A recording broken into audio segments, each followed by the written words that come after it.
Hello, guys. This is Jack, and today I'm going to do something a little bit different. I'm actually going to be talking about my first watches of 2024.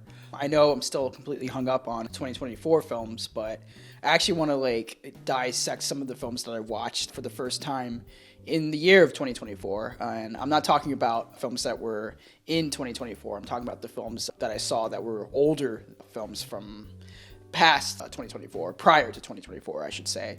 I'm talking about 2023 and before. I saw a bunch of movies. I saw, I think, about 720 films logged in on Letterboxd, which is really interesting, exciting, and kind of crazy. But I actually want to just go deep into why I like cinema, and also just some of the stuff that I watched and experienced throughout the couple months of 2024. So yeah, let's get into it. I'm not going to go super in depth with some of the films that I've watched, but I will be talking about some of the bigger movies that I really, really liked. So yeah, let's get into it. And then we get to February, where it was just mostly quiet. I was dealing with a lot of stuff that was happening around me in real life, but I did actually start watching Tarsem filmography. If you don't know who Tarsem is, he's a director who directed a bunch of crazy movies back in the 2000s, but most notably, he directed The Fall, which is one of the most culturally significant films of the past couple years, as it's one of those films that slid under the rug when it came out in 2006, but eventually people started to watch it and suddenly realized that it's actually a cult favorite. But one of my friends, Matt, we chat around on Instagram and whatnot. He mentioned this movie, and I've been meaning to check it out for the past couple years. And after that conversation, I was just you know what, let me check out the movie. And man, this movie is just it's a wild ride. I think Lee Pace, I've never seen a good performance from Lee Pace. He's just kind of been an okay actor for me, but seeing him here, he is just incredible. The story is just really interesting, where you have this guy who is sick, and he starts hanging out with this young girl who is also sick, and they both start telling stories about this magical land where there's a bunch of heroes who are trying to fight the villains, and it turns into this really magical story about friendship and whatnot. It's kind of like Princess Bride, but it turns pretty dark quickly halfway through the film, as the storyteller, Lee Pace's character, is trying to change up the story because he's getting very agitated with the stuff that's happening around the hospital. It's a really interesting movie, and where it ends is just it's stunning. And I remember seeing the clip of the match cut with one of the villains in the movie, and then it just cuts to the desert, and it's just a beautiful match cut. But I did watch also The Cell, which I will mention pretty soon, but that was my February. Also in March, I checked out The Insider, which is the Michael Mann movie. That was really good. Now let's talk about April 2024, because I was just cooking up. As I watched The Conversation from Francis Ford Coppola just in preparation for Megalopolis, because that was when you would finally get the images and the trailers for Megalopolis, and also it was about to premiere at Cannes, but I never saw The Conversation. I really like that movie. It's one of the better, Coppola movies, but it was also at a time where he was just hitting bars after bars of straight fire. The Battle of Algiers. That one was a really good one. That was another one that dealt with war and terror. All Quiet on the Western Front. That's a really good one. The original 1930 movie. I do prefer the remake, but I think the original also stands up to the test of time. And then I also finally watched the original Planet of the Apes, because I've only seen clips of it, and I only remember the twist at the end. So I wanted to experience the entire movie, even though I know the context of what happens at the end of the movie. But yeah, this movie fucking rocked. I was riveted the whole time, and the monkey, what was it? The monkey costuming and all that looked, pretty cheap, but it doesn't matter. And of course, it's obviously an allegory of racism and slavery, and how, we enslaved black people around that time. Not in the 60s, but earlier on. But yeah, it's a really good movie, and it was also kind of a movie I needed to watch before Kingdom of the Planet of the Apes comes out around that time. So it was a really good one. I do also have to mention one of the worst movies that I saw past year. It was Melissa P. And if you don't know what Melissa P is, it's Luca Guadagnino's third feature, I believe, or second feature. And I'm a huge Luca fan. Like, he's one of my favorite directors, if you can tell from, my channel.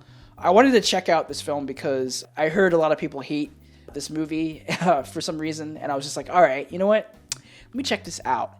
And yeah, it's terrible. It's literally just a really vanilla Larry Clark film. Like, if you've seen a Larry Clark film, like Kids, or even, I forgot what was the other, like, Larry Clark movie that I can, like, kind of, like, latch onto with Melissa P. But Ken Park and Bully, like, those are the other ones that I can mention that also relate to Melissa P. because it's very, like, raw, but in the wrong way, because the messaging of just female promiscuity is just, it's completely all over the place, and it is erotic to a fault, but it doesn't like work out completely. But I do think there's some moments where you're just like, all right, I understand what Luca was trying to do here, but it just doesn't work out in the realm of things. Shout out to that song Heartbeat by Annie. It reintroduced me to that song because I remember that song back in the early 2000s, and it playing around here in the film, I was just like, man, like, I'm glad like Luca put the song in the movie. But yeah, that was like a really bad one. But that was just like my April. Let's get into May. So what happened in May? I watched The Good, the Bad, and the Ugly. I don't need to say anything about that. Like, I'm glad I finally watched it. Great Western.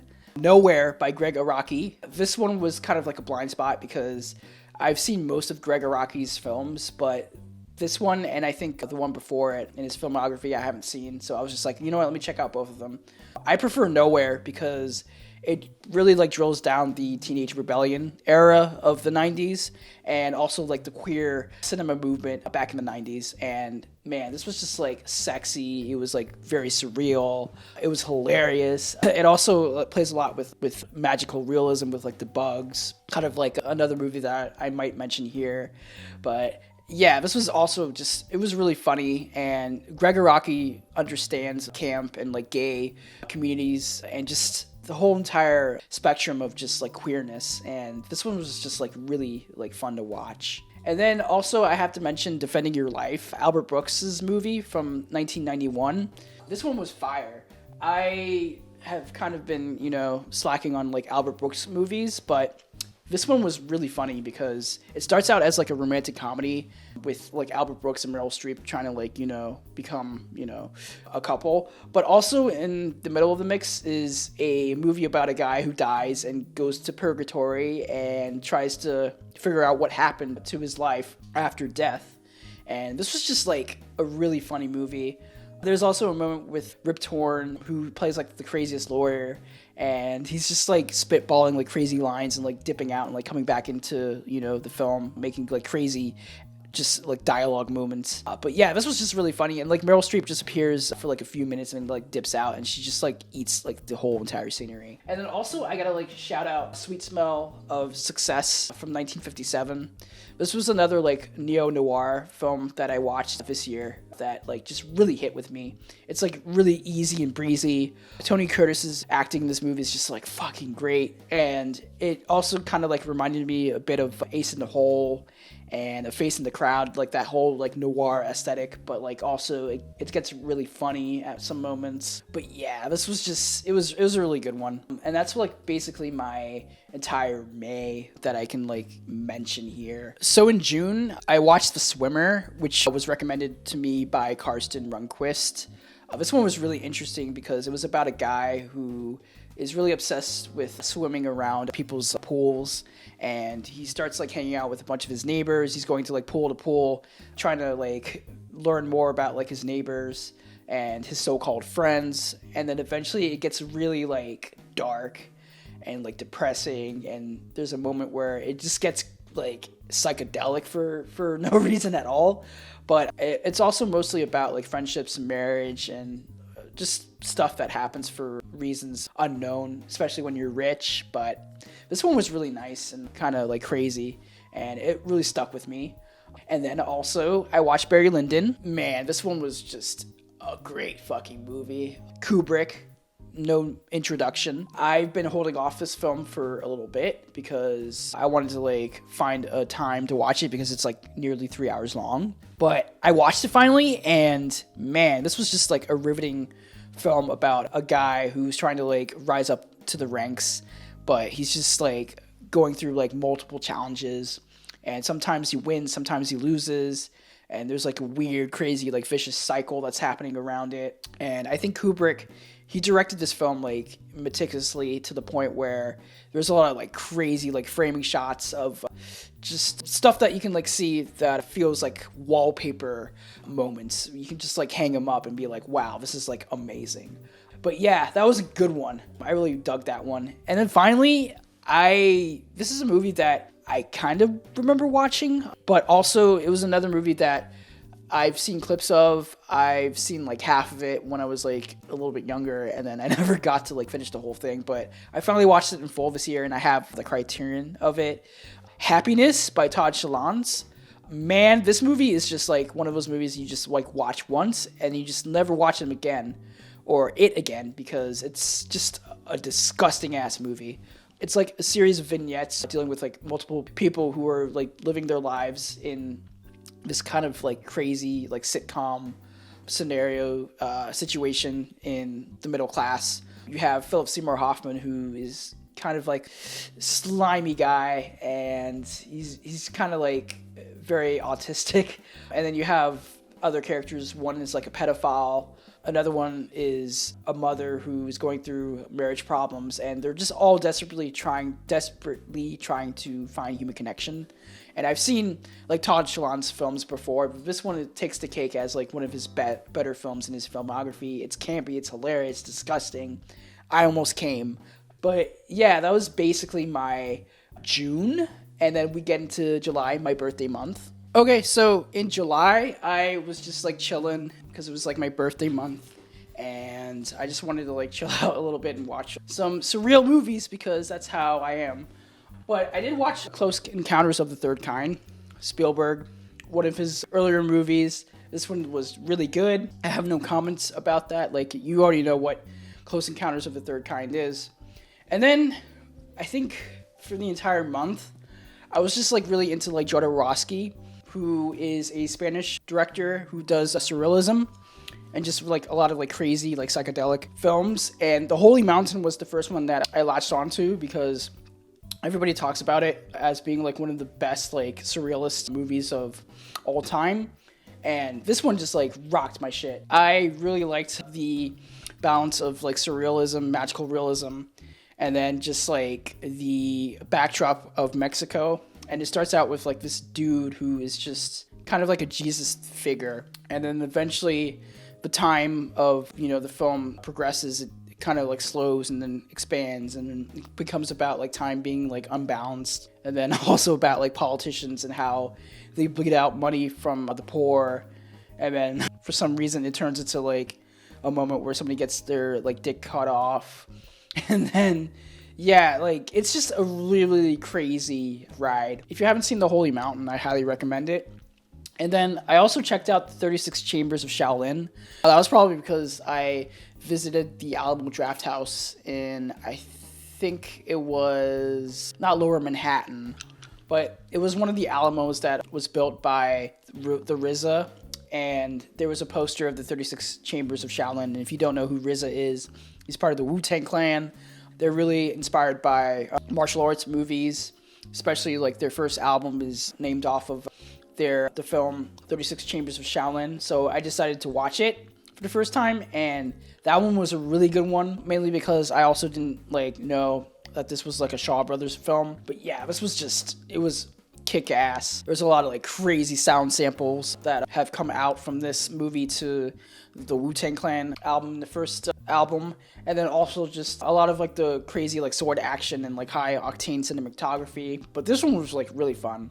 Sorry, I'm like chewing on like a Ricola right now, as you can tell. And then we get to August, where I started to like not wind down, but like pick up some of the stuff that I missed out in terms of like films that were coming out in theaters, and then just also just other movies that were like in my mind and in my watch list for quite some time. And I started to check out Romaire's Summer's Tale. I mentioned this to one of my friends who has a podcast, and I was just like, yeah, like I want to like check out this movie after we like finish recording, because I heard it's like really good. And I watched it, and like, man, this was just, it was really good. It kind of like reminded me a bit of like Call Me by Your Name, and like the Before trilogy, where you're following like this main character who is just like living through like a vacation moment near the ocean, and you you see him kind of like flirt with this other woman who he meets at the beach, and then eventually it turns into like this two-way situation where he starts to hang out with this other woman he met like in the city, and then eventually it turns into a threesome, and it's just like really like fun, kind of like sexy dialogue and banter that's happening between three of the characters. But yeah, like I just liked the dialogue. It was like very like lived in and real. There was like no fat that I can like think of in terms of like where to like cut the movie, but I think in the halfway point it does kind of get a little bit tedious, and then it like picks right back up once you realize that the main character is just kind of like a cringe character. He's just a dude who just like says things and doesn't like think for himself or like think around other people. But that kind of like gave me more of, you know, the Call Me by Your Name vibes, because Elio, he's kind of not like obtuse, but he's kind of like in a way where he's thinking about himself but not like the other people around him. And then also just in general the entire like dialogue of people talking in a realistic way. I really enjoyed it. It's a really good one. And then I continued with some of the other stuff that I wanted to like hit on, like Wings of Desire. That was probably because I really wanted to check out more of Wim Wenders' filmography, and I picked this up blindly on the Criterion, and this was just fucking great. This was basically a film about these two angels who just like prey on other humans, not in purgatory, but they crash down onto Earth, and they try to like figure out the ways of like humans. And then for some reason, Peter Falk just like appears out of nowhere, and he's playing himself. He's trying to like make a movie, but also he's saying a lot of profound things. He's saying a lot of profound things, but he's also just like Columbo. If you don't know what Columbo is, I advise you to check out a couple episodes of Columbo. But yeah, this was just really fun. And it was also kind of like a reflective movie, because you're really like listening to a lot of the thoughts of people throughout the film, as some moments, especially with the girl who is at the circus and she works at the circus, you kind of like hear some of her intrusive thoughts that are happening around her, and that causes like the angels to observe and like think about some of the mundanity of life in general. But this one was just really like reflective and like ponderous, if I have to like put my, you know, cinephile words together. And then, and then I watched Dreams by Kurosawa. This was another like blind pickup that I got from Criterion. Watched it, fucking great. It was scary because it's like a series of vignettes of like Japanese stories, and some of them all mostly deal with like dreams and like how dreams can like destroy like humans, and how like dreams can also change like the hierarchy of, you know, a life's situation. But there is also the volcano one, which is just like fuck it up. Like it really like took me out and like tapped me back in, because I was like getting like a little bit scared. But yeah, that one was really good. And then Three Women, that one was a really good one. This was another like blind pickup. Robert Altman's movie from 1977 with Sissy Spacek. And Shelley Duvall. This one was really good. It starts out with these two women who are working like together at like this retirement home, and eventually things get like really strange. There's a moment where like their friendship starts to like wane out, and then an inciting incident happens, and then it just turns into like a nightmare. But I won't say anything too much about it. It's another like surrealist movie that it turns out that Robert Altman like dreamed up this story, and then he just went by some of the dreams that he was getting recurring with his mind and just like placed it into a movie, which is like really, really, really interesting, if that makes sense. Yeah, this one was really good. And I topped it finally off with Central Station, because I was getting ready to watch some of the films that premiered at the Toronto Film Festival. I'm Still Here, which is directed by Walter Salles. Central Station is also directed by Walter Salles. So I was just like, you know what, let me just like check this film out before I get into, you know, his other films, and also I'm Still Here. And this one was like fucking great. Fernanda Montenegro, who is this woman who pretty much like writes letters for illiterate people in the train station, on the train station, at the train station. And something happens where like this illiterate child, his parents or his mom gets hit by a car, and he's like trapped in the train station for a pretty long time. And this woman just like tries to like help this kid out, and it starts out with like the kid, you know, being like kind of non-expressive with like his emotions, and the woman's trying to like figure out how to like deal with this kid. And eventually they go on an adventure, like a road trip to across Brazil to find the family member of this kid. And man, this was just like a tearjerker. There's a lot of moments where it feels like very like lived in and real, especially when Dora, or Fernanda Montenegro's character, starts to like fall in love with this kid because she's changing her ways, her angry ways, because she starts out like pretty like nasty. She's a nasty old woman, but then eventually she becomes a nice woman. But yeah, that was like my August.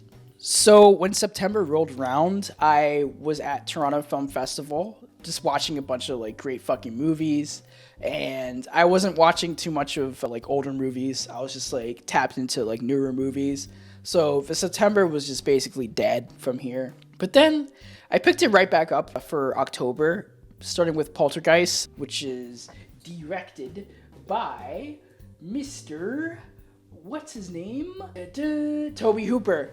Been watching a bunch of Tobe Hooper movies. There's like a Hooptober challenge on Letterboxd where you can watch a bunch of horror movies that are like tailored towards like the genre or like the actual notes of the challenge. Tobe Hooper directed this movie, and I've never seen like the entire movie Poltergeist. I've only seen clips of it like on ABC Family, like 8 at night. But hell, man, this one was just like scary, especially the moment where like some of the kids get like sucked into like the closet. Like it's messed up.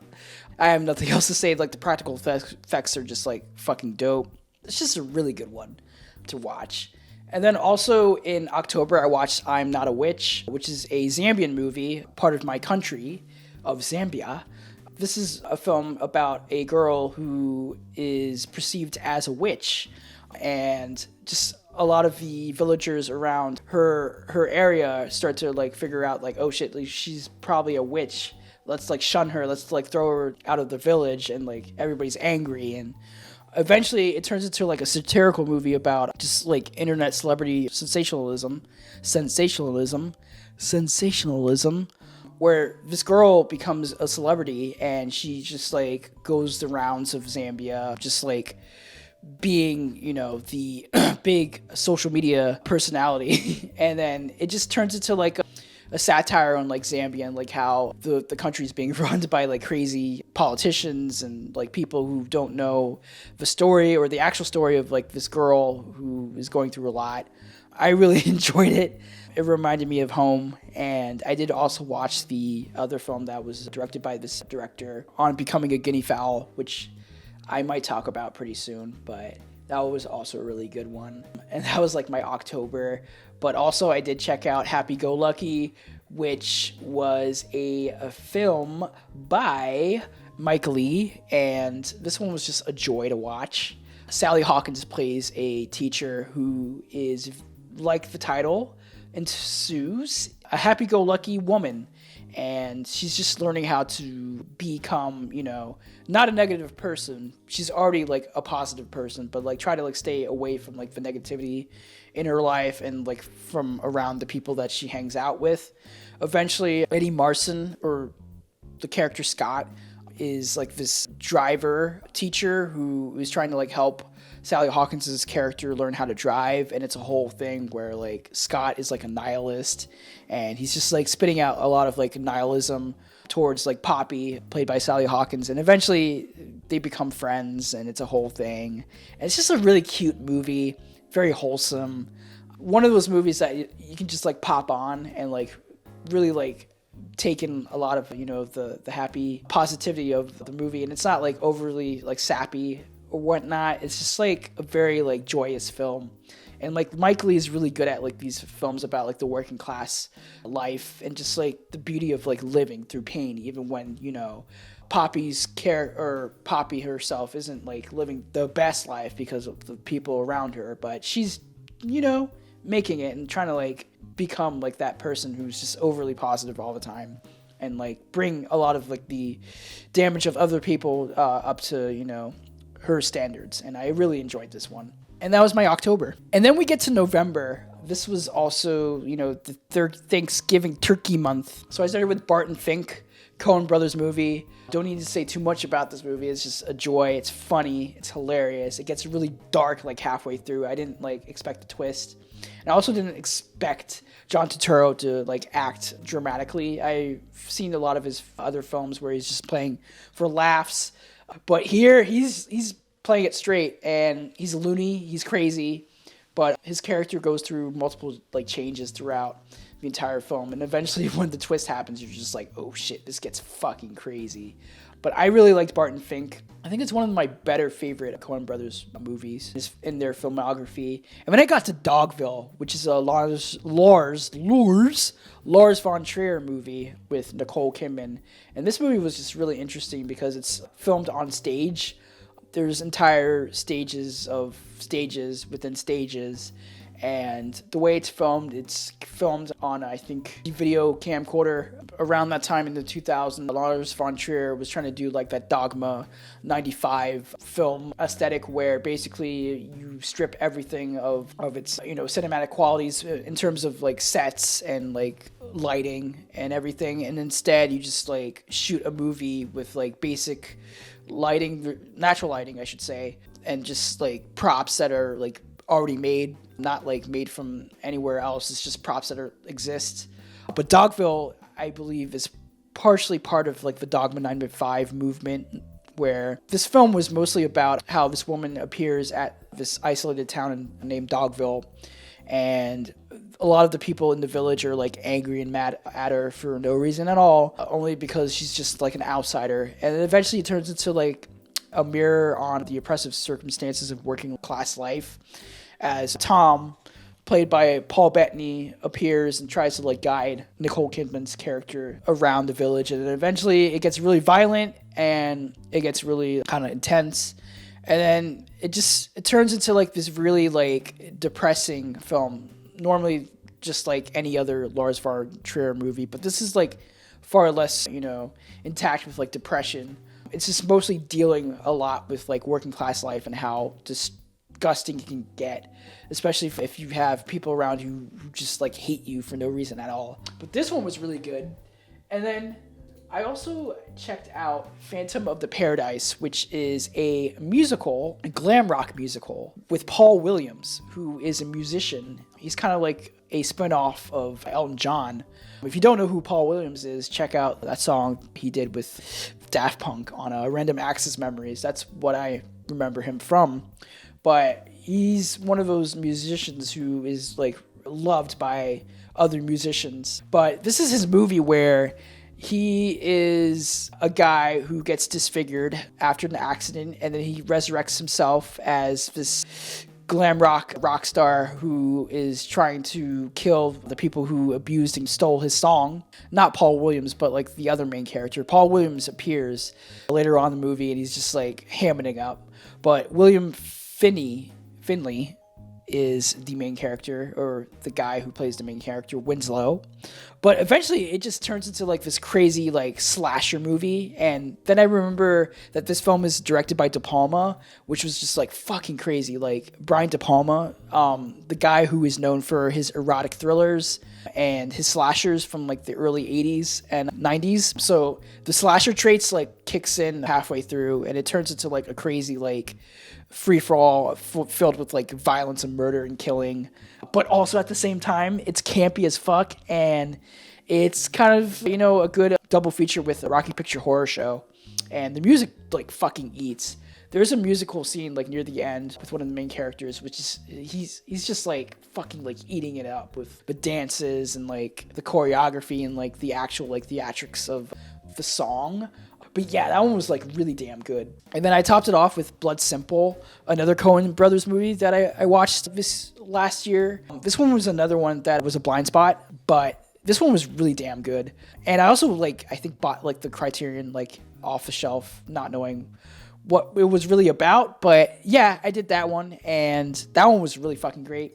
I would say it's far lesser Coen Brothers in terms of their filmography, but I did not give a fuck. This was just damn good. And then finally in December, I watched The Last Picture Show, which was probably like I think one of the better like coming of ages movies that I've seen in my lifetime. Mainly because I think it's like pretty accurate to like the feeling of growing up in a small town, as you have these characters who are trying to like figure out their lives after high school. They graduate from high school and then everybody just starts like splitting up. People get into fights. Jeff Bridges is kind of like in and out of the town trying to like figure out his own life. And it also portrays Texas as like this like dusty wasteland, which it kind of is in some places, but you see like the sand and just like people like roaming around the town trying to like get gas, and it's just like it's a really like quiet and tender film that I really like was moved by throughout. But and also it was really, really nice to see like Jeff Bridges like in his like young heyday, because he was looking pretty fucking hot in it. But that was just like my December, and you know what? That's basically my favorite watches of 2024. My first favorite watches. I do want to shout out some other bad movies that I watched last year. So I'm looking at my list. The Greatest Show on Earth. That shit was ass and doo-doo. I was trying to like get into more of like the Oscar, I think like nominated in Best Picture winners or nominees, and this one was just like propaganda to its core, because it's like literally like circus propaganda. I also was like kind of like watching it and was like, okay, what was also nominated that year? And High Noon was nominated that year, and I prefer that, you know, The Greatest Show on Earth. And then I mentioned Melissa P. I did also check out Die Another Day, because I was like, for some reason, like into like James Bond movies, ones that I haven't seen. I was like, you know what? Let me like get into like some James Bond movies that I haven't seen. And Die Another Day is like complete garbage. One of the worst Pierce Brosnan films in his entire James Bond legacy. I don't need to say too much about it. Cool as Ice. It's motherfucking Vanilla Ice. That dude can like kick rocks. But I watched it for the laughs. Oh yeah, I also watched From Justin to Kelly, because like I wanted to like see like how bad that movie is. The pop songs are kind of like eaten a little bit. And, like Kelly Clarkson's like really trying to make the movie feel whole, but it just doesn't work out. But it was just like early 2003 like schlock that you can like put in the background. And then okay, so I also checked out the short film Nothing Expect Everything, which was like trending, I think, during that time. And it was basically directed by this UCLA was it alumni. He graduated in filmmaking, and the only thing I remember was like the incorrect usage of the Beach House song. One of the Beach House songs, I forgot what it was called, but like he used it like incorrectly in one of the scenes. I was just like, wow, this is just no, you can't do that. You must be sent to the Shadow Realm for doing that.